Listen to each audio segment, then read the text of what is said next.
This is the homework helper for Chapter 4, Section 8 in the 8th grade workbook, Pythagorean Theorem. So questions 1, 2, and 3 are kind of nice because in 1, 2, and 3, all it's asking me to do is find the length of the hypotenuse, which is really the easiest way to apply the theorem.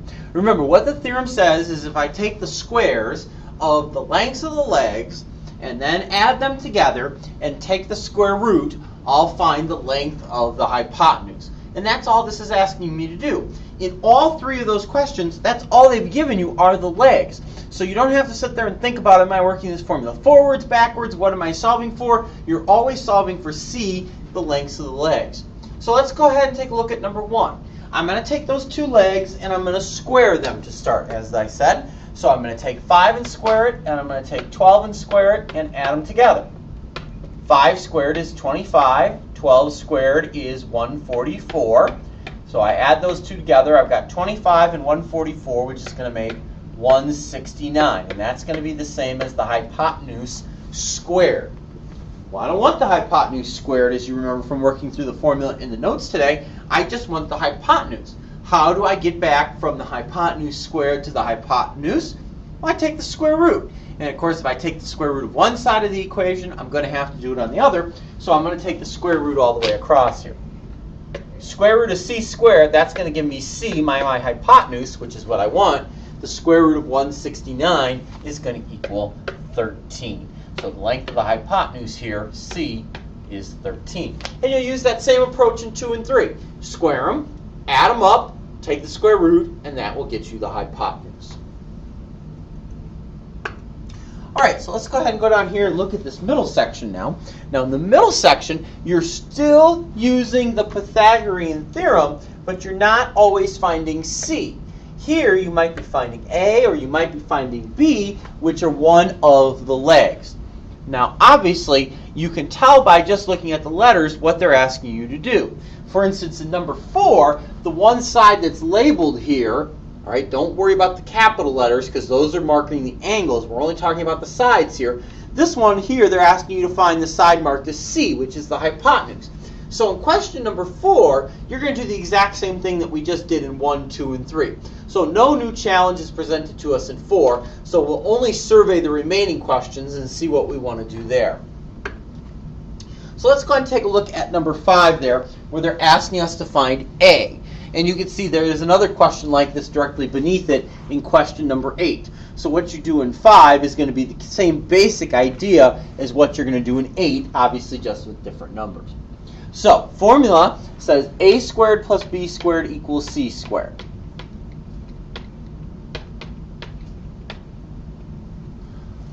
A is what we're trying to find, so that's going to have to stay A. But now I've got to figure out which one is B and which one is C. Remember, A and B together are always the two sides that make the right angle. So here's my right angle. These are the two sides that make that right angle. So these have to be A and B. Well, this one's already marked A, which means this one's going to have to be B. So B is going to change into 12, which means C is the other side, not these two, this guy. So C has to be 18. Remember, the hypotenuse, which is what C always is always directly across from that right angle. All right, well, now that we've dumped the numbers into the formula, let's do some simplification. 12 squared is one most of us probably know right off the top of our head. That's 144. 18 squared, we might actually have to think about that one a little bit. 18 squared, 18 times 18 is 324. So, now let's talk about simplifying this. I got to find A. But in order to solve an equation like this, remember, we're going to have all the variables by themselves on the left and kick all the numbers off to the right. So that means this 144 is going to have to go to the other side before I can figure out A. I'm going to knock 144 off both sides by subtracting, doing the opposite. And so this is going to tell me that A squared is going to be the same as 324 minus 144. And that's going to change into 180. So A squared is 180.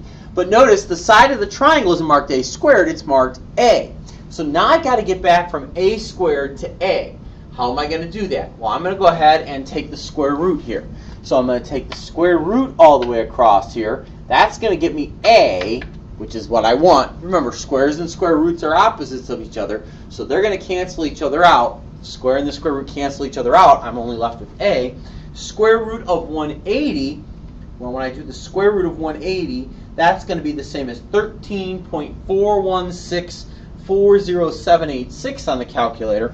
We'll go ahead and do a little bit of rounding there, and we're going to say that a is about 13.416.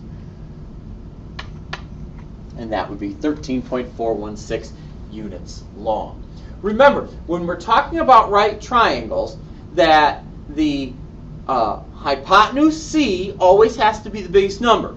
If this is 12 and this is 13.416, this has to be, this other side here has to be bigger than my bigger number. So this being 18 makes sense. Remember, the other thing is that these two added up have to be bigger than my hypotenuse. And indeed, that is the case here. All right, and again, we'll use the same approach in question number 8 because, again, you're finding a there. So let me go ahead and take that off the screen.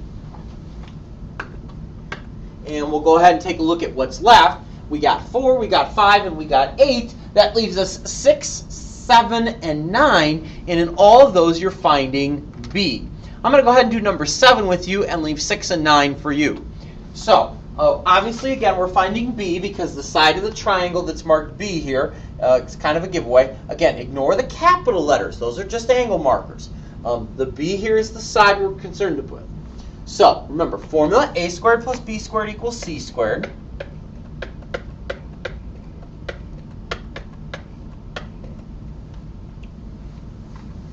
And we know B is going to stay B because that's what we're trying to find.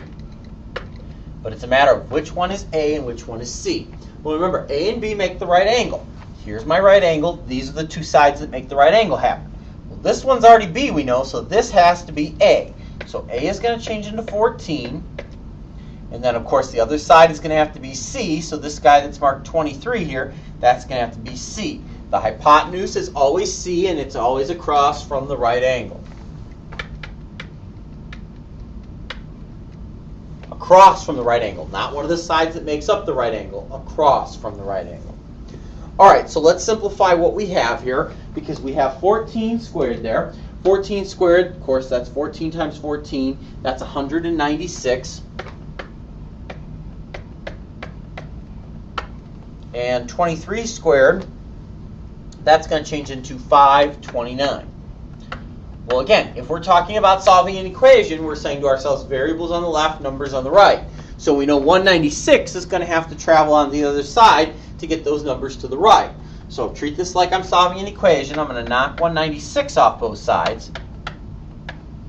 So I've got 529 minus the 196 there.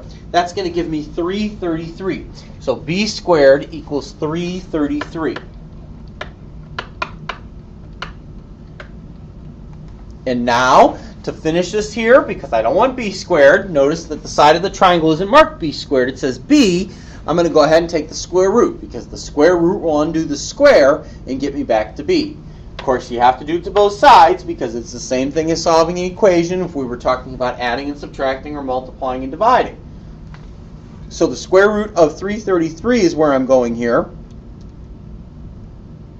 And when I do the square root of 333 to find b, I get 18.2482879, and we'll go ahead and we'll just round that off and write 18.248. So B has to be 18.248 units long in question number 7. And again, you'll be doing the same basic idea with different numbers in 6 and 9 because you're also finding B in 6 and 9. All right, so let's go ahead and look at the final question, the story problem here. The story problem is question number 10, and that question says a glider flies 8 miles south from the airport and then 15 miles east. Then it flies in a straight line back to the airport. What was the distance of the glider's last leg back to the airport? So here's the airport, and in case we've forgotten our directions here, we've got north going up, we've got south going down, we've got east to the right, and we've got west to the left. So from the airport, the glider is going to fly 8 miles south, so we're going to go down from the airport 8 units. And then it's going to hook and go 15 miles in the easterly direction. And this should be starting to look like something that might fit in with what we've been talking about. And then what they're going to say is the glider is going to fly directly back to the airport. Well, the only way he can fly directly back to the airport is if he goes like that. And what a surprise! There's a triangle. And since it's gone south and then east, here's your right angle. So we've got our two legs there, A and B. We know that because those are the two that make up the right angle. And we're finding C, my hypotenuse. Remember, the hypotenuse is always the one that does not make up part of the right angle. It's across from the right angle. These two make the right angle. This is the other one. It's across from the right angle, C. So let's plug our numbers into our formula here and solve. So we've got A squared and B squared. These are going to be A and B. Remember, it doesn't matter which one's which unless they were to somehow be labeled. Since they're not, if you want this to be A, it works. If you want this to be A, it works. I'm going to write the 8 as an A here. 8 squared plus 15 squared, again, my two legs, is always going to make C squared my hypotenuse. Well, let's simplify that. 8 squared, that's going to change into 64. And 15 squared, that's going to change into 225. And when we put those together, that's going to make 289 for C squared. So I'm going to go ahead and now take the square root all the way across. And when I take the square root all the way across there, that's going to give me C equals 17. So after it goes 8 miles south and then 15 miles to the east, it's 17 miles back to the airport. Again, remember, it's always got to be the biggest number. So if we would have gotten something like 6 or 13, we would have known something was wrong because it's not bigger than both of these. All right. Also, remember, these two added up always have to be bigger than this guy. 8 and 15 do add up to make 23. 23 is bigger than 17, so it also fits into the property going that way.